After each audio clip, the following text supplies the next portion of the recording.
Hello అండి. Sunday వచ్చిందంటే పిల్లలకి ఫేవరెట్ టిఫిన్ అయితే కంపల్సరీ కావాలండి. నేనైతే మా పెద్ద పాప కోసం పాస్తా ప్రిపేర్ చేస్తున్నాను. ముందుగా ఒక బాండీలో కొంచెం వాటర్ పోసుకొని బాయిల్ చేయండి. అందులోనే కొంచెం సాల్ట్, ఆయిల్ యాడ్ చేసుకోండి. అందులో నేను పాస్తా క్యూబ్స్ యాడ్ చేస్తున్నానండి. మిక్స్ చేసి మూత పెట్టేసి ఒక 5 మినిట్స్ పక్కన పెట్టేయండి. అండ్ ఇంకో బాండీ తీసుకొని అందులో కొంచెం ఆయిల్ యాడ్ చేసి కొంచెం వెల్లుల్లి రెబ్బలు యాడ్ చేసుకోండి.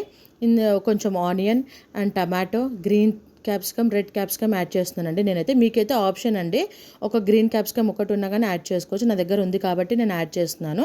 అండ్ ఇందులో బాగా ఫ్రై అయినాక ఒక హాఫ్ టీ స్పూన్ పసుపు వేసుకోండి, ఒక టీ స్పూన్ సాల్ట్, ఒక టీ స్పూన్ కారం వేసుకోండి. మేమైతే స్పైసీ బాగా తింటాం కాబట్టి కొంచెం స్పైసీగా చేస్తున్నానండి. నేనైతే ఇది ఫ్రై అయ్యే లోపల మీకు నేను పాస్తా ఎలా ఉడికిందో చూపిస్తాను రండి. ముందుగా ఒక క్యూబ్ తీసుకోండి అండ్ చాక్తో కట్ చేసి చూడండి. ఈజీగా కట్ అయిపోయిందంటే అది ఉడికిపోయినట్టు, లేదంటే ఇంకొక 2 మినిట్స్ పెట్టండి. ఇప్పుడు నేను స్ట్రెయిన్ చేసేసుకున్నానండి. ఇది నాకు కుక్ అయిపోయిందని. బాగా ఫ్రై చేసుకోండి. ఇది మసాలా పాస్తాకు మొత్తం పట్టాలి. అండ్ ఇందులో నేను టమాటా కెచప్, సోయా సాస్ కూడా యాడ్ చేస్తున్నానండి. ఇవి యాడ్ చేసినాక ఒక 2 మినిట్స్ బాగా ఫ్రై చేయండి, ఆ స్మెల్ వెళ్ళిపోయే వరకు. అండ్ ఇందులోనే మ్యాగీ మసాలా యాడ్ చేస్తున్నాను. మ్యాజిక్ మ్యాగీ మసాలా అండి ఇది.